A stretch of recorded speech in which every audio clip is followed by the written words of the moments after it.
오늘 본문의 말씀을 가지고 부활의 복음이란 제목으로 말씀 나누고 은혜 나누고 언약 붙는 시간 되기를 바랍니다. 오늘은 부활주일이죠. 부활주일은 그리스도의 부활을 기념하여 드려지는 날입니다. 그래서 기독교 교리 중에 가장 중요한 교리 중 하나가 바로 그리스도의 십자가와 그리스도의 부활입니다. 세상은 그리스도의 부활을 믿지 않죠. 인정하지도 않고 또 받아들여지지도 않습니다. 이유는 하나입니다. 그리스도와 자기와 상관없다고 생각하기 때문에 그렇죠. 예수님이 죽으시고 부활하신 그 내용과 그 일이 자기와 상관없기 때문에 알려고 하지도 않고 믿으려고도 하지 않는 거죠. 그러나 우리 성도들은 그리스도의 부활에 정확한 믿음과 확신과 언약이 있어야 되겠습니다. 이유는 간단합니다. 그리스도의 부활로 말미암아 우리가 지금 구원을 받은 것이고 예배를 드리는 것이고 지금 그 은혜 속에 있게 되는 것이죠. 그래서 그리스도의 부활이 없으면 우리의 예배도 헛된 것이죠. 그리스도의 부활이 없으면 우리의 믿음도 헛된 것입니다. 바울이 얘기했습니다. 그리스도께서 죽으시고 부활하시지 않았으면 너희의 믿음도 헛되고 내가 전하는 이 복음도 헛되다고 얘기했어요. 이것처럼 우리 성도들에게서 가장 중요한 것 중에 하나가 뭐냐니까 그리스도의 부활이에요. 이거는 부활주일이기 때문에 막 부활만 얘기하는 게 아니라 부활하신 그리스도로 말미암아 우리의 모든 것들이 회복되어지고 치유되어지고 구원받았다는 이 사실이 우리 성도들은 언약을 붙들고 인도받아야 되는 것이죠. 그래서 오늘 우리가 부활주일을 맞이해서 그냥 오늘 하루만 부활에 감사하고 기뻐하는 것이 아니라 날마다 부활의 그 은혜, 그 축복 누리는 저와 여러분 되시기를 바랍니다. 왜 그러느냐? 부활하심으로 말미암아 하나님이 우리에게 주신 것이에요. 그리스도의 죽으심과 부활로 말미암아 하나님이 우리에게 주신 것이 있어요. 그것을 우리가 알고 또 우리가 그것을 언약으로 붙들고 인도받고 살아가는 거겠죠. 그렇다면 하나님이 오늘 그리스도의 부활로 말미암아 우리에게 주신 것이 무엇이며 또 우리가 받은 게 무엇인지를 알고 인도받아야 되겠죠. 세 가지 말씀을 나누겠습니다. 첫 번째입니다. 그리스도의 부활을 통해 하나님 우리에게 뭘 주시냐니까 부활의 복음을 주셨어요. 그럼 우리는 부활의 복음을 받은 겁니다. 부활의 복음이란 게 무엇이겠습니까? 말 그대로 그리스도의 죽으심과 부활로 말미암아 완전하고 언약적이고 정확하고 성취된 복음을 얘기하는 거예요. 지금 많은 이단과 사이비 종교들이 틀린 복음을 얘기하고 있습니다. 가짜 복음을 얘기하고 있습니다. 섞인 복음을 얘기하고 있습니다. 많은 사람들이 예수 믿어도 그래도 열심히 살아야 되고 그래도 선행을 베풀어야 되고 그래도 뭐 해야 되고 막 이런 생각을 가지고 살고 있는 거예요. 또 많은 종교들도 자기의 선행과 덕을 쌓고 공을 쌓아야 된다고 생각하는 거예요. 복음이 뭡니까? 너가 해결할 수 없는 문제를 하나님이 해결하셨다가 복음이에요. 너희가 감당할 수 없는 그 일을 하나님이 대신 감당하셨다가 복음인 거예요. 우리가 해결하지도 못하고 할 수 없는 그 저주 재앙의 권세와 문제를 하나님이 해결하시고 우리를 해방하셨다가 복음인 거예요. 그 복음이 그리스도의 부활로 말미암아 부활의 복음으로 우리가 받는 겁니다. 그렇죠? 이거는 우리 성도들이 알아야 됩니다. 그냥 내가 복음 받았다, 내가 구원 받았다가 아닙니다. 그리스도의 죽으심과 부활하심으로 말미암아 우리는 완전하고 성취된 부활의 복음을 받은 겁니다. 그래서 기억해야 될 게 뭐냐? 그리스도의 십자가예요. 그리스도께서 왜 십자가에 죽으셔야 했습니까? 이유는 하나입니다. 죄인을 구원하시기 위함이에요. 죄인을 구원하시기 위하여 그리스도께서 십자가에 죽으셔야 했다. 인간은 죄로 인하여 하나님과 함께 할 수 없는 상태가 되었습니다. 인간은 죄로 인하여 눈에 보이지 않는 사단의 권세에 잡힌, 운명에 잡힌 인생이 되었고, 인간은 죄로 인하여 재앙 속에 살 수밖에 없는 그런 모습을 가지게 된 것이죠. 성경에서의 죄는 그냥 단순히 잘못을 했거나 혹은 범죄를 그것만 죄라고 말하는 것이 아닙니다. 성경에서의 죄는 뭡니까? 여러분, 죄 얘기할 때 죄를 뭐라고 생각하십니까? 민주주의 사회는 법치국가라 그러죠. 법에 근거해서 죄의 유무를 판단합니다. 그러면 성경에서 말하는 죄는 뭐고 인간이 지은 죄가 뭘까요? 그냥 잘못하고 거짓말하고 나쁜 짓 하고 그것을 성경에서는 말하는 죄가 아닌 거예요. 성경에서 말하는 죄는 하나입니다. 뭡니까? 하나님과 단절된 것을 죄라고 그래요. 하나님과 함께 할 수 없는 것을 죄라고 얘기하는 거예요. 그게 성경에서 말하는 죄고 그 죄로 인해서 우리가 짓는 모든 것을 죄라고 얘기하는 겁니다. 처음 인간에게는 죄가 없었습니다. 그렇죠? 왜냐? 하나님과 함께 했기 때문에. 그게 창세기 1장 27절 28절의 말씀이죠. 하나님이 자기 형상 곧 하나님의 형상대로 사람을 만드시고 하나님이 그들에게 하나님의 영을 주셨다. 하나님의 형상대로 창조했다. 그렇죠. 이 말은 하나님과 함께하는 상태, 하나님과 하나님의 형상을 가진 사람. 그러니 그때부터 하나님 주신 복이 뭡니까? 그게 28절이죠. 생육하고 번성하고 충만하고 정복하고 다스리는 복을 주신 거예요. 그래서 처음 인간인 아담과 하와는 에덴 동산에 머물게 되었습니다. 이유는 하나입니다. 죄가 없기 때문에 그래요. 그렇죠. 아담과 하와는 처음엔 죄가 없었어요. 하나님의 형상을 가진 자로, 하나님과 함께하는 자로, 하나님의 축복받은 자로 에덴 동산에 머물렀기 때문에 죄가 없었던 거예요.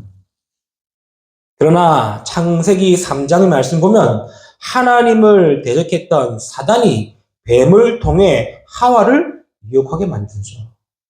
어떻게 유혹합니까? 하나님의 말씀을 의심하게 만들었어요. 하나님의 말씀을 믿지 않아도 된다고 속였어요. 하나님처럼 될 수 있다는 거짓말을 했어요. 그 결과 하나님은 먹지 말라고 했던 선악을 알게 하는 실과를 먹게 한 겁니다. 성경이 뭐라고 그럽니까? 창세기 2장 17절에 선악을 알게 하는 실과를 먹지 말라. 먹는 날에는 너희가 정녕 죽으리라. 하나님은 분명히 함께 하시면서 약속하셨던 말씀인데 이 하와는 뭐 했습니까? 사단의 유혹을 받아 그렇죠. 하나님의 말씀을 의심하게 만들었어요. 그래서 성경은 뭐라고 그러죠? 죽을까 하노라 그러지 않습니까? 하나님은 분명히 정령 죽으리라고 그랬는데 죽을까 하노라 하나님 말씀을 의심하게 한 거예요. 그리고 하나님 말씀 안 믿어도 살 수 있고 안 믿어도 괜찮아 이런 생각을 속인 거예요. 뭐라 그러죠? 너희가 하나님처럼 될 것이다. 이런 식으로 사단이 우리를 거짓말해서 하와가 선악을 알게 하는 실과를 먹게 되는 거죠. 그 실과를 먹는으로 말미암아 하와와 아담에게 뭐가 들어왔습니까? 죄가 들어온 겁니다. 이 죄는 뭡니까? 선악을 따먹었다가 죄가 아니에요. 그렇죠. 실과를 먹었다가 죄가 아닙니다. 그건 죄의 행동이지. 진짜 죄는 뭡니까?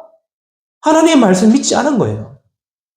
하나님의 말씀을 믿지 않고 하나님의 말씀을 의심하고 하나님처럼 되겠다라는 것이 들어오게 된 거죠. 그 죄가 들어오로 말미암아 그 죄로 인하여 고통과 재앙이 내려진 겁니다. 숨어버렸어요. 자기들이 벌거벗음을 알고 숨어버렸다고 그랬죠. 죄가 없었을 때는 죄가 없기 때문에 하나님 앞에서 늘 자유로웠습니다. 그러나 죄가 들어오는 그때부터 죄로 인해서 벌거짐을 알고 숨어야 되는 걸 알게 되는 거죠. 이러니 결국에는 하나님과 함께 할 수 없는 상태가 되어버린 거예요. 그걸 보고 성경에 말하는 죄라고 합니다. 그 죄로 인해서 인간인 아담과 하와는 에덴에서 쫓겨나게 되고 하나님과 함께 할 수 없는 상태가 된 것이죠. 그래서 성경은 이걸 보고 뭐라 그러냐? 원죄라고 합니다. 성경에서 말하는 원죄는 뭡니까? 하나님의 말씀을 믿지 않은 죄. 그렇죠? 그리고 하나님의 말씀을 의심한 죄. 하나님처럼 될 수 있다는 그 생각의 죄가 결국 선악을 알게 하는 실과를 먹음으로 말미암아 죄를 범하게 되는 그 죄의 상태를 보고 원죄라고 합니다. 그러니 원죄를 가진 인간이 하는 모든 말과 행동과 삶이 뭐가 되겠죠? 죄가 되는 거예요. 그걸 보고 자범죄라고 합니다. 그러니까 죄인이기 때문에 하는 모든 행동이 다 죄가 되는 거죠. 우리가 얘기하지 않습니까? 요즘 보이스피싱 심하죠? 보이스피싱에 요즘에 많은 대학 청년들이 알바라고 하면서 그냥 물건만 받고 물건만 받고 주는 그 알바인 줄 알고 다 참여합니다. 그러면 자기는 물건만 받고 물건만 건네줘도 뭐가 되죠? 죄가 되는 거예요. 그렇죠. 그래서 지금 많은 대학 청년들이 지금 다 그 고수익 알바라는 그 면목 아래 다 이 보이스피싱에 뭐가 됩니까? 수거책이 되는 거예요. 그렇기 때문에 나는 그냥 알바한다고 물건 받고 물건만 전달했는데 범죄가 되는 거예요. 왜? 보이스피싱이라는 그 죄의 아래에 함께하기 때문에. 자범죄는 뭐냐? 원죄의 상태에서 행하는 모든 것이 다 죄라는 거예요. 그러니 죄 문제가 해결이 안 되는 거죠. 죄 문제가 해결되지 않는 이상 하나님을 만날 수 없고 함께 할 수가 없는 것입니다. 그래서 하나님은 우리를 긍휼히 여기셔서 이 죄 용서 받을 수 있는 길을 처음 인간은 아담과 하와에게 알리신 거예요.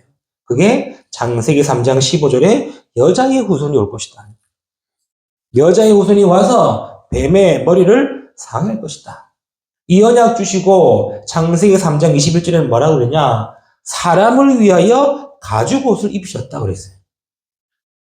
이 가죽은 동물의 가죽입니다. 즉 인간의 죄를 덮기 위해서 누군가의 희생과 피 흘림이 있어야 된다는 것을 알리신 거예요.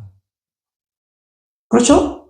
아니 아담과 하와가 죄를 범했는데 아담과 하와의 죄를 덮기 위해서 하나님은 동물을 죽이고 피 흘리심으로 그의 가죽옷을 입으신 거예요. 이것은 죄 문제는 절대로 해결할 수 없기에 이 문제를 해결하기 위해선 대속의 피 흘림이 있어야 된다는 사실을 하나님 말씀하시는 거예요. 그래서 구약에는 피제사가 많은 겁니다. 내 죄 용서를 받아야, 죄 사함을 받아야 하나님께 나아갈 수 있고 하나님을 만날 수 있기 때문에 그래서 구약 시대에는 계속 피 흘림의 제사를 드린 거예요.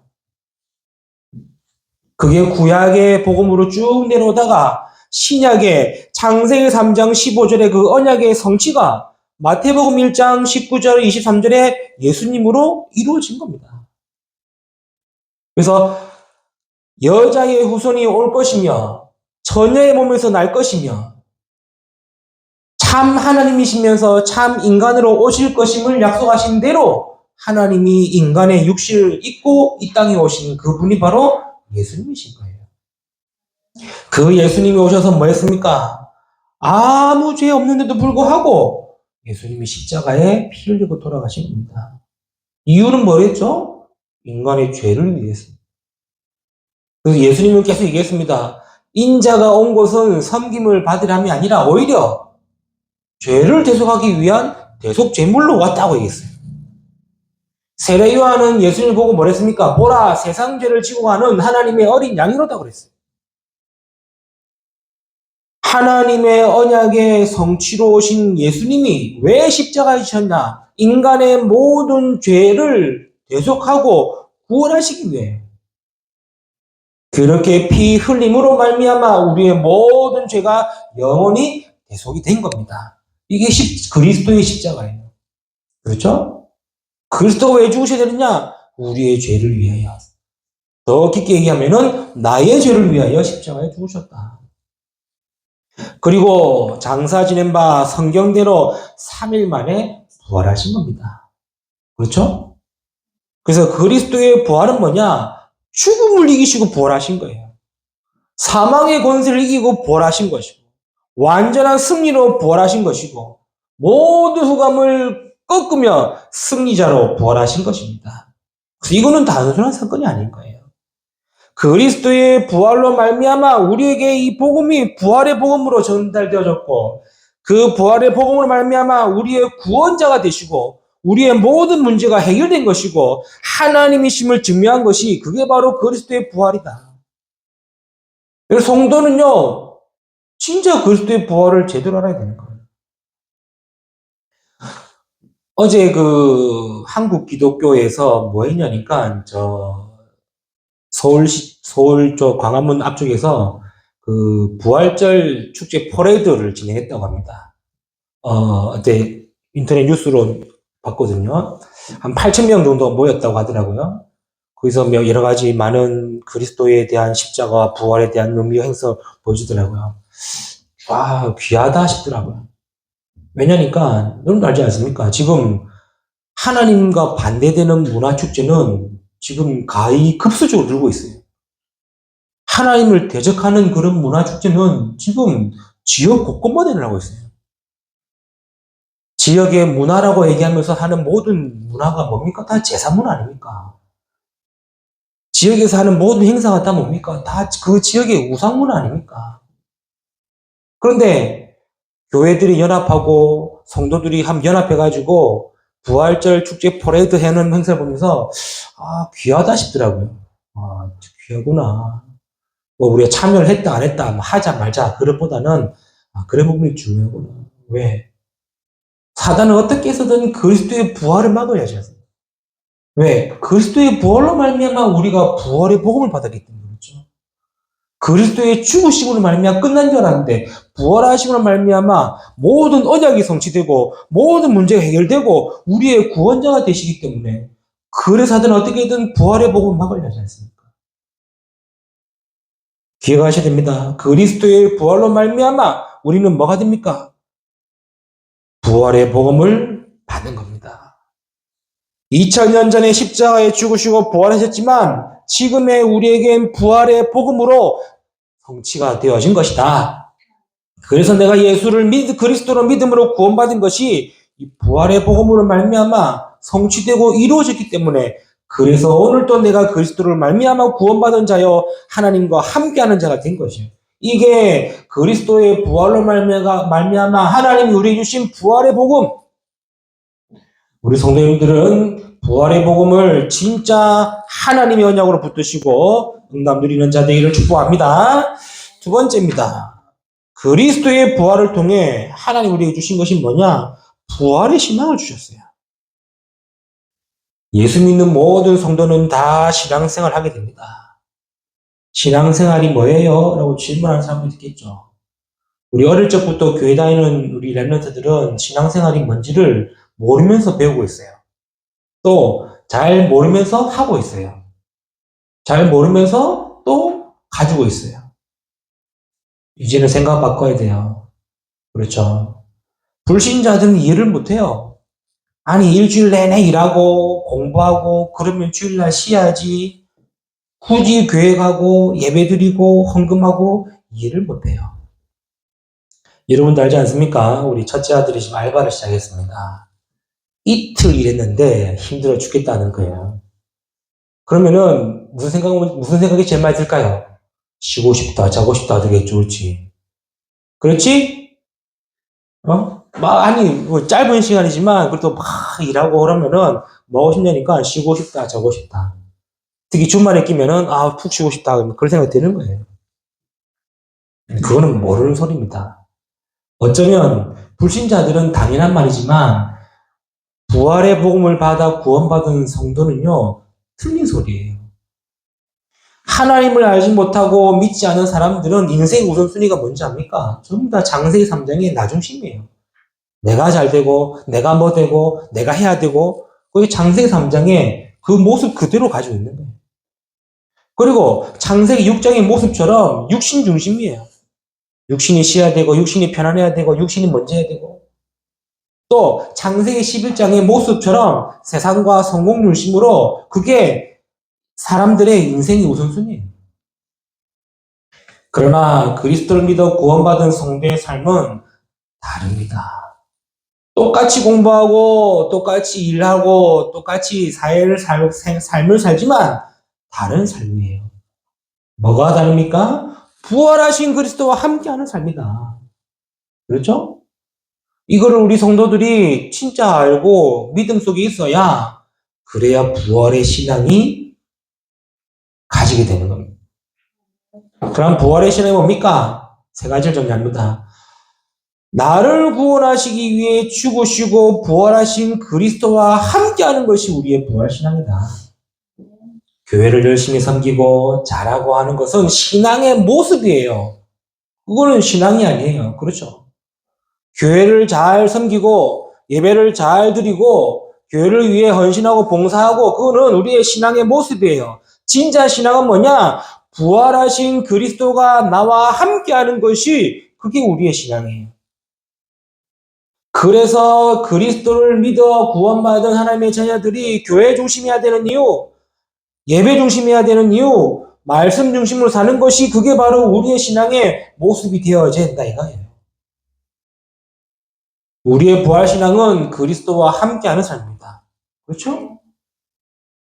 그래서 예수님은 계속 말씀하신 겁니다. 마태복음 28장에도 뭐라 합니까? 볼지어다 내가 세상 끝날까지 너희와 항상 함께 있으리라. 함께 하시겠다고 말씀하셨어요. 누가? 부활하신 예수님이. 요한복음에도 뭐라 그럽니까? 보혜사 성령 그가 영원토록 너희와 함께 하실 것이다. 약속도 하셨어요. 이 사실을 알고 믿고 인도받는 삶이 우리의 부활신앙인 줄 믿습니다. 그래서 우리는요, 그냥 단순히 신앙생활 한다가 아니에요. 부활하심으로 말미암아 부활의 신앙을 가지고 신앙생활하는 것이다. 부활신앙이 뭡니까? 두 번째, 그리스도의 이름으로 모든 것을 할 수 있다는 믿음이에요. 부활하신 그리스도의 이름으로 모든 것을 할 수 있다는 것이 그게 우리가 가져야 될 부활신앙입니다. 그래서 그걸 보고 기도라고 얘기하는 거예요. 그래서 성도는요, 기도해야 하고, 기도하고 있으면 기도할 수 있어야 하는 겁니다. 기도에 응답받는 것은 당연한 것입니다. 더 중요한 것은 뭐냐? 그 이름으로 기도하는 것이에요. 기도할 수 있다는 것이 우리가 가져야 될 부활의 신앙입니다.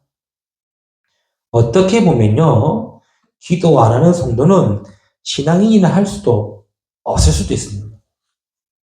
그렇죠? 기도 안 하는 성도는 신앙인이라고 볼 수도 없을 거예요.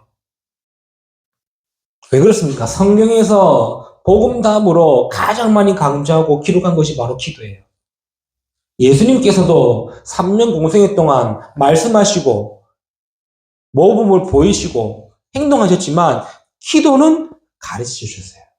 너희는 이렇게 기도하라 라고 말씀하신 거예요. 저와 여러분의 부활신앙은 뭡니까? 기도를 통해 세워질 줄 믿습니다. 그래서 그리스도 이름으로 기도하는 자 되기를 바랍니다. 응답이 있다 없다 뭐 내가 잘한다 못한다 아니요. 기도하고 있어야 되고 기도해야 되는 거예요. 그렇죠? 우리는 왜 어렵다고 생각하느냐? 왜 힘들다고 생각하느냐? 왜 안 된다고 생각하느냐? 이유는 하나입니다. 안 해봤으니까. 안 해봤으니까 힘들고 어렵고 그런 생각을 하는 거예요. 우리가 매년 수능을 보면은 꼭 만점자가 나오죠. 그 만점자들이 공통적으로 하는 얘기가 뭔지 압니까? 공부가 쉬워요예요. 그렇죠? 매년 수능 볼 때 만점자들 나와서 하는 말들이 공부가 제일 쉬웠다고 그래요. 이유는 뭡니까? 계속 공부했으니까 그렇습니다. 근데 공부하라는 친구들이 시험 치를 때마다 힘들다 어렵다는 이유는 뭔지 압니까? 공부를 계속 안 해서 그래요. 공부를 계속 안 했으니까 공부하려 하니까 힘들게 되는 거예요. 우리의 부활신앙은 뭡니까? 기도로 세워지기를 바랍니다. 그 기도는 해야 되고 하는 겁니다. 자, 그리고 우리의 부활신앙은 뭡니까? 우리의 부활신앙은 그리스도의 능력으로 모든 것에 승리하는 것입니다. 그렇죠? 그리스도의 부활이 모든 것에 승리요, 이기신 아닙니까? 그 부활하신 그리스도가 지금 나와 함께 하는데 우리에게도 모든 것에 승리와 이김이 되는 줄 믿으시기 바랍니다. 그렇죠? 아니 내가 열심히 하고 내가 잘해서 승리하고 이기는 것이 아니라 모든 것을 이기고 승리하신 주님이 나와 함께 하시기 때문에 우리도 모든 것을 이기고 승리할 수 있다 이거예요. 이 믿음이 부활의 신앙이요 부활의 믿음이다. 그래서 예수님께서 말씀하시지 않습니까? 사도행 1장 8절에 오직 성이 너에게 임하시면 권능 받을 것이다.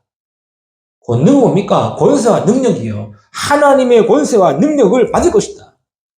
마가복음 3장 15절에도 귀신을 내쫓는 권능도 가지게 할 것이다. 마태복음 28장 18, 20절에도 하늘과 땅의 모든 권세를 내게 주셨으니 내가 너희와 함께 하겠다. 누가복음 10장 19절에도 원수의 모든 능력을 제어할 권능을 주시겠다. 하나님 우리에게 모든 것을 승리하고 이기셨기 때문에 그 승리와 이김의 비밀과 능력을 우리에게 주셨다는 거예요. 그래서 우리도 모든 것에 이기고 승리할 줄 믿으시기 바랍니다. 그렇죠? 뭐 왜 집니까? 이유는 하나입니다. 이 부활의 신앙과 믿음이 약해서 그래요.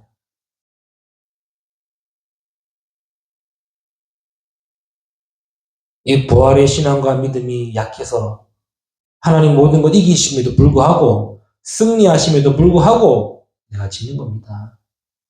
오늘 우리가 부활주를 맞이해서 하나님 우리에게 주신 부활의 신앙으로 우리의 믿음이 새롭게 세워지기를 그리스도인으로 축복합니다. 세 번째입니다. 그리스도의 부활을 통해 하나님 우리에게 주신 게 뭐냐? 그게 부활의 증인이 되게 하시는 거야. 그래서 우리를 부활의 증인으로 되게 하셨다는 거예요. 하나님이 그리스도의 죽으심과 부활을 알고 믿게 하신 이유가 있습니다. 많은 사람 중에 나를 먼저 구원하시고 믿게 하신 이유가 있습니다. 우리가 어쩌다가 예수 믿었고 어쩌다가 구원받았고 어쩌다가 교회 다니는 게 아니라 하나님이 먼저 나를 구원하시고 은혜 주신 이유가 있다는 거예요. 이유는 하나입니다. 그게 뭡니까? 부활의 증인이 되도록 하기 위함이다. 그렇죠? 오늘 말씀을 보겠습니다. 1절에 뭐라 그럽니까? 안식일이 다 지나고 안식 후 첫날이 되려는 새벽에 그게 언제죠? 그게 주일날 아침이에요. 그렇죠? 정리합니다. 주님께서는 금요일날 십자가에 돌아가십니다. 그리고 안식일 토요일날 무덤에 계십니다. 오늘 얘기 나죠? 안식일이 다 지난 안식 후 첫날이 되려는 새벽, 주일날 새벽에 주님은 부활하십니다. 그렇죠? 부활하셨을 때 누가 나옵니까? 막달라 마리아와 다른 마리아가 무덤을 보러 갔다 그랬어요. 어떤 목사님은 이 설교의 내용을 가지고 뭐라 그러냐? 막달라 마리아도 부활의 믿음이 없었다! 라고 설교하시는 분도 있어요. 왜냐? 부활을 믿었다면 굳이 무덤까지 갈 필요 있냐? 이렇게 얘기하시거든요. 저는 다르게 생각합니다. 부활하셨다는 것의 첫 증인으로 하나님은 막달라 마리아와 마리아를 세우셨다 이거예요. 그렇죠? 아니, 누군가는 가서 봐야 될 거 아닙니까? 뭘 말입니까? 2절에 큰 지진이 나며 주의 천사가 하늘로부터 내려와 돌을 굴려내고 그 위에 앉았다. 누군가는 봐야 되지 않습니까? 그렇죠. 하나님이 그리스도를 부활케 하셨다는 그 사실을 누군가는 봐야 될 거 아닙니까? 의심이 많고 믿지 않아서 막달라 마리아와 마리아가 간 게 아니라 하나님은 그들을 부활의 첫 증인으로 세우시기 위하여 보내셨다는 거예요. 그렇죠? 가보니 뭡니까? 이 이스라엘의 무덤은 돌무덤입니다. 그렇죠? 그리고 동굴을 파서 거기에다가 시신을 안치하고 큰 돌로 무덤 입구를 막았어요. 근데 예수님 무덤 앞에 가보니까 뭡니까? 지진이 일어나고 돌이 굴려져 있고 주위에 천사가 딱 앉아 있다는 거예요. 그 형상이 뭐라 그럽니까? 번개 같고 그 옷은 눈같이 희다 그랬죠. 그러니 지키는 자들, 병사들이 무서워 떨며 뭐 했습니까? 죽은 자처럼 되었다 그래요. 그때 천사가 뭐라 합니까? 5절에 여자들에게 말이르되 너희는 무서워하지 말라. 십자가에 못 박히신 예수를 너희가 찾는 줄을 내가 아노라 그랬어요. 이거는 너희가 안 믿었지. 너희가 부활하신 데 불구하고 너희가 의심했지. 그걸 얘기하는 게 아니잖아요. 6절에 뭐라 그럽니까? 그가 여기 계시지 않고 그가 말씀하시던 대로 살아나셨느니라. 와서 그가 누우셨던 곳을 보라. 보는 증인으로 하나님은 막달라 마리아와 마리아를 세우셨다 이거예요. 의심 많아서 안 믿어서 무덤에 간 것이 아니라 부활하심의 첫 증인으로 서기 위해 하나님이 그들을 세우셨다. 그렇죠? 빈 무덤을 보라 이거죠. 가서 보니 뭡니까? 누우셨던 주님은 안 계시고 원하신 거예요. 그러니 7절에 뭐랍니까? 빨리 가서 그의 제자들에게 말해라 그럽니다. 그렇죠. 뭘 말입니까? 그가 죽은 자 가운데서 살아나셨다. 그리고 갈릴리로 가서 제자들을 볼 것이니 가서 빨리 말해라는 거예요. 그러니 8절에 무서워함과 큰 기쁨으로 빨리 무덤을 떠나 제자들에게 알리려고 다름질을 할세라고 했죠. 부활의 증인입니다. 그렇죠? 아니 예수님의 부활을 목격했는데 가만히 있을 겁니까? 예수님이 무덤에서 부활하신 모습을 봤는데도 불구하고 그냥 부활했다 하고 그냥 놀라고 있을 겁니까? 아니죠. 부활의 증인으로 가서 빨리 가서 외치는 겁니다.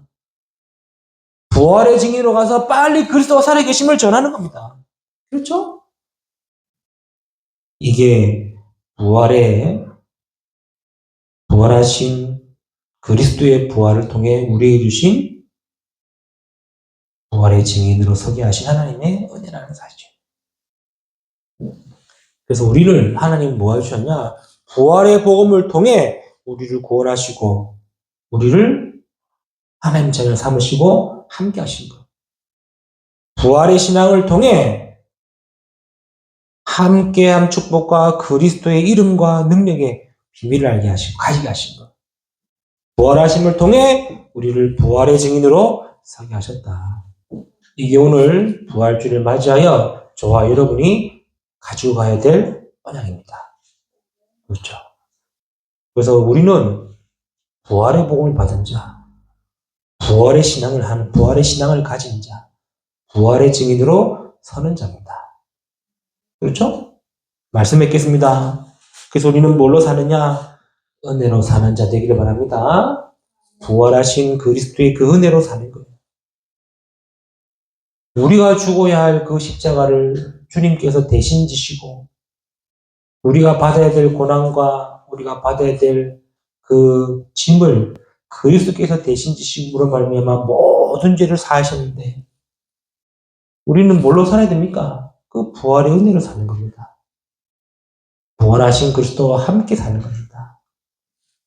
이번 한 주간도 모든 성도들이 믿음으로 부활의 은혜로 부활의 신앙과 부활의 복음과 부활의 증인으로 인도받는 우리의 삶이 되기를 주님의 이름으로 축복합니다.